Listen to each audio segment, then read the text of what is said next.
Hi, there's Kevin with the Rogue Market here with a bit of a market update, a tips and tricks video of how I come to different specs. This one is going to be focusing on Commander. There are, of course, different strategies that you look at for competitive versus Commander. MG Goldfish is usually my go-to site for looking at competitive cards because they have everything there in a one-stop shop with format staples, with the decks that have just 5-0'd in MTGO, with the decks that have just won Grand Prix or did well at Grand Prix, and even Pro Tours and Star City game stuff. So that has been people have been utilizing that for specs for quite a while. Usually you have to be within the hour of lists being published on MTGO to really get on, especially the big Star City games or Grand Prix modern finishes for a card to spike up whenever there's a juicy tech. Lately, though, I just think it's oversaturated is what I'm trying to say with the competitive scene. And lately, I've shifted more of my finance focus over to Commander because it's the more stable of the formats. It seems that Commander players, they buy cards and then they never sell them back, or it gets sold. Competitive players, they rinse and cycle through decks quite quickly. Commander players, they build a deck and then it just gets added to their arsenal that they play every now and again in their Commander groups, and they just like to collect more and more and more. And so that's why I love Commander players, because they do a better job of really stripping the supply, and actually do a better job of padding reprints, because if a card gets reprinted, it's fine because it doesn't add a bunch of cards back into the system as much as it does when a modern deck gets or cards out of modern get reprinted. And I think that's still because the vast majority of modern cards are in the hands of investors and not actually in players, but that's a rant for another day. All right, so this one we're going to look at how I anticipate Commander cards are going to be spiking, or which ones to invest in. I've done some videos on this, and this one's going to be focused on a topic I've been talking about lately, which is just called the spread. Before we get into that, though, I want to remind everyone there's only a few days left to enter the $2,000 Fantasy Finance Portfolio Competition. That is where you pick $2,000 worth of cards using using Echo MTG as your portfolio, which tracks. I highly encourage you. I'm going to have the Echo MTG people on for an episode explaining their service, explaining, again, I'm not promoted or sponsored in any way. This was just a service that was suggested to use for a competition like this, and I think we're going to do it, these sort of competitions, for every subscriber milestone. So the next one we'll do is 5,000 subscribers. We're closing in on 3,000 pretty quickly. 5,000 should be a few months away, which will give us time to do another one of these fun little competitions. Anyway, go check this out. Link in the description below for the Fantasy Finance Portfolio Competition. If you win the $2,000 challenge, it means if your collection is worth the most at the end of June, you win a box of Battle Bonds. So anyway, check that out. All right, so EDHRec is my go-to gold mine for investing in Commander cards, and it's because it has this nice little, I'm glad they added TCG player prices, because you can just look at the two and there will be a spread right there. So this is one I looked at today. Pro tip, anything out of Muldrotha is a pretty good pickup, especially ones with big spreads, especially ones that are still low value.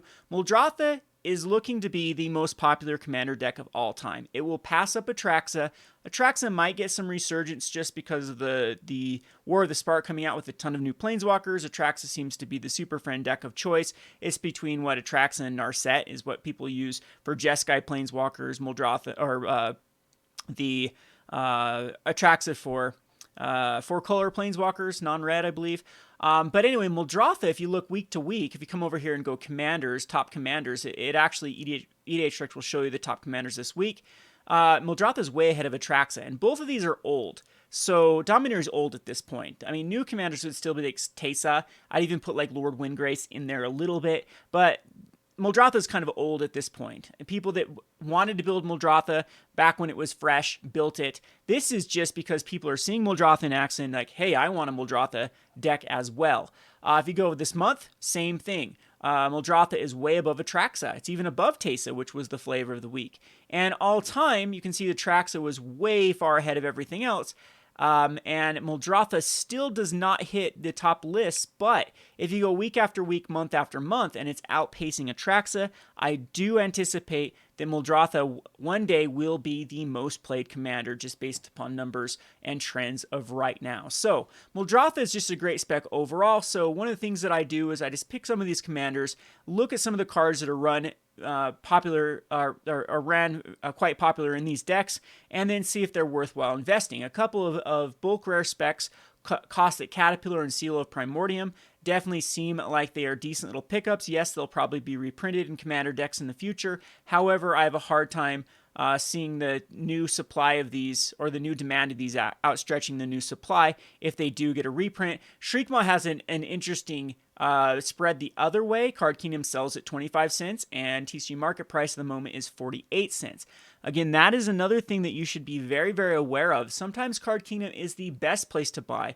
I play what's called the Card Kingdom game. I always, instead of getting the cash offer for buy listing, I will buy list cards to Card Kingdom, get the 30% extra store credit, and look for cards like Shriekmaws, or what's another one that I got for cheap, like Lava Spike was almost 75 cents cheaper than TCG Player, so I knew that had to move.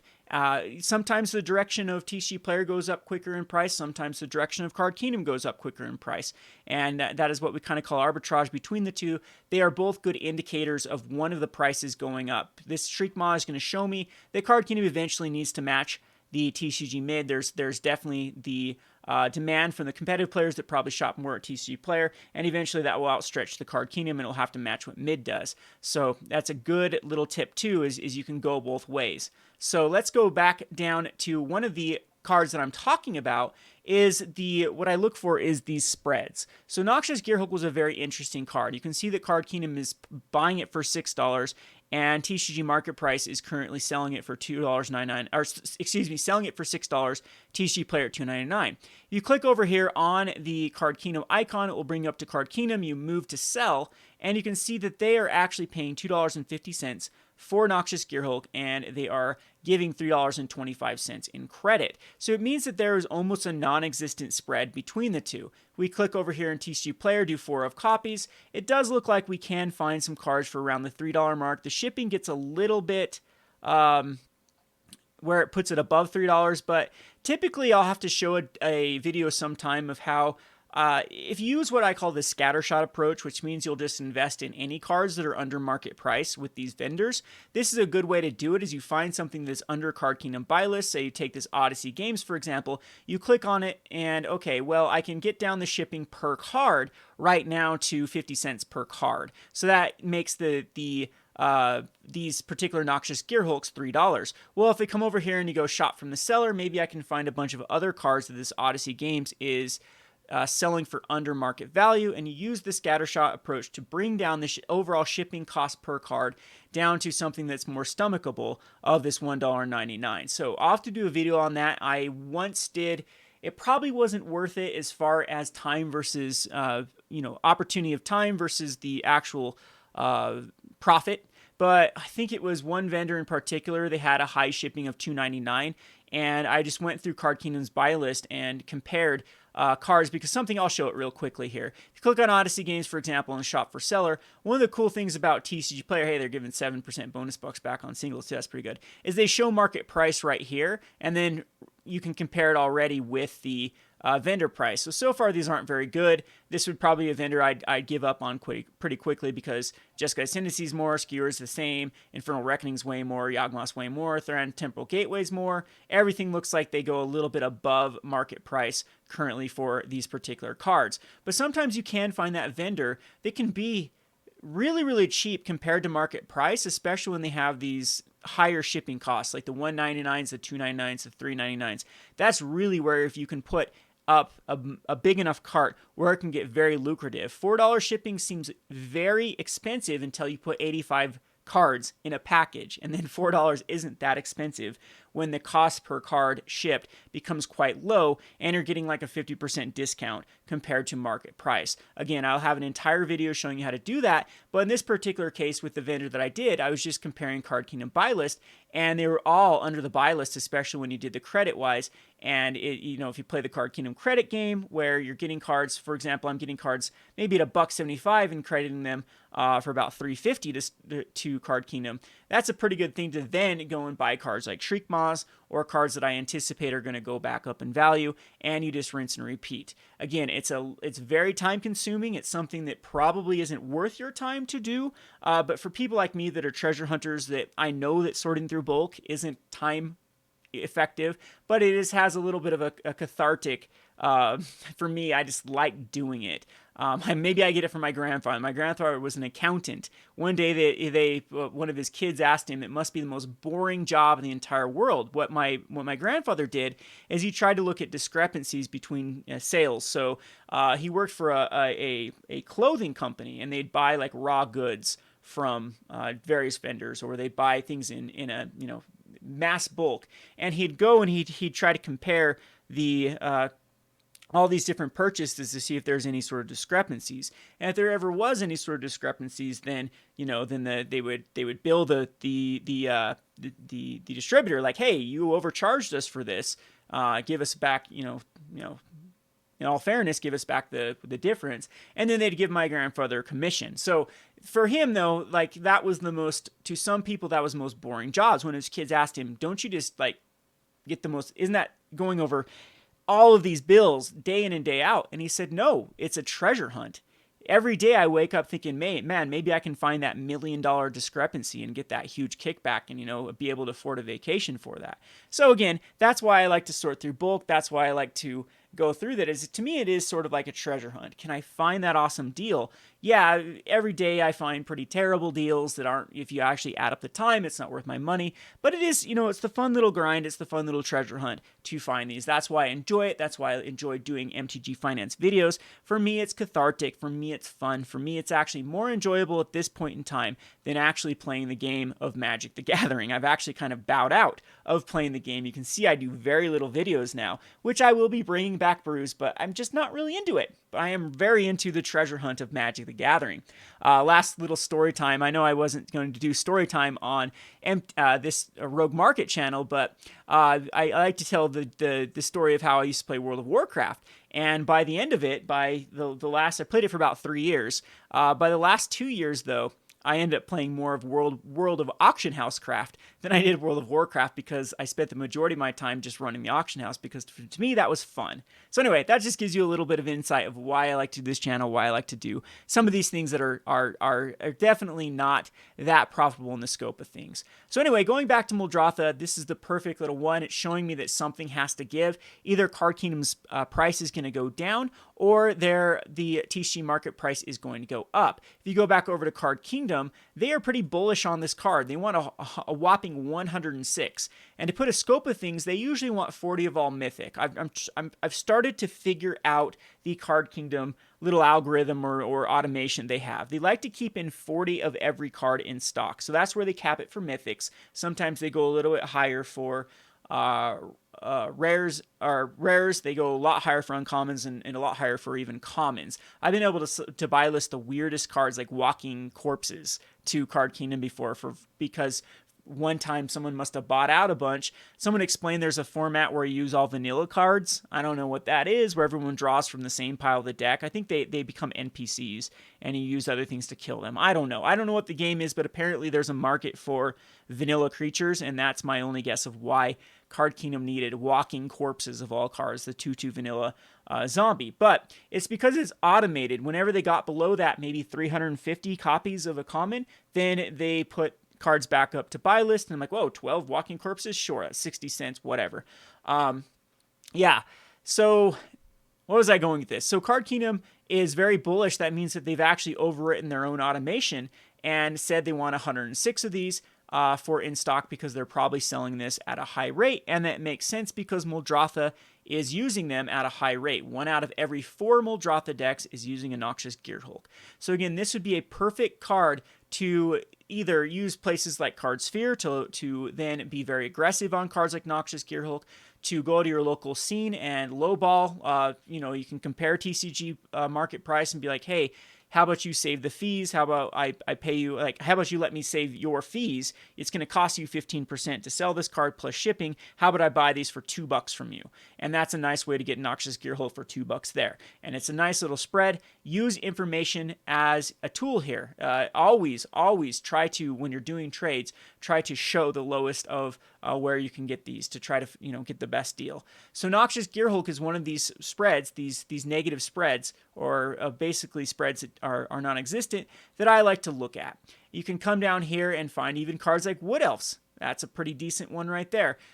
Typically, though, I bet the Card Kingdom is not paying a lot for this, so it doesn't give you an out. The reason why I like to use Card Kingdom is if I have to, for whatever reason, if I need emergency, need to get rid of these, there is this outlet to just buy list them.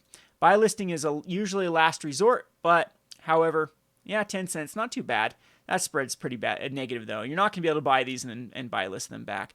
And again, here's another one, River Kelpie. River Kelpie is $5 at Card Kingdom, but $6.75. One of these has to give.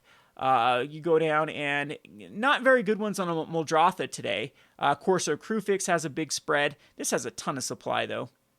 And you can just go down and find these cards. So again, a lot of times it is very time consuming to do this, but it's always good to know the trends in Commander. Commander is by far the most healthy, the most, speaking of one that I got ahead of, this was Cyclonic Rift. I think if people remember some early videos of Cyclonic Rift, where I bought a ton of Cyclonic Rifts because Card Kingdom had them more, their buy list had them more than TCG Player, that was just a duh of a duh pickup. So this is a very, very good tool to analyze the markets, the trends, the utilizing the spreads. It's all laid out here perfectly for you to do that. This one's interesting. This has to be off. This has to be looking at foil price. Yep. Sometimes the EDHRec has the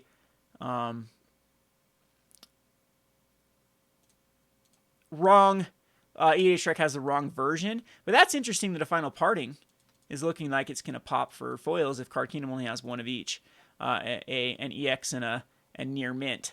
Anyway, I think you get the point. I don't want this video to be that much more rambly, much more story time, but utilize this. Look at that birthing pod. Look at that spread between birthing pod. It's exactly what you need to do. You can click on any commander. You can go by colors, so you can go by Gruul. And, let's look at Omnath. Omnath's a pretty popular card. And just kind of scan down these, look for trends, and see if you can find another one of these spreads. Avenger Zendikar, that's a pretty high spread of $6 compared to $3.25.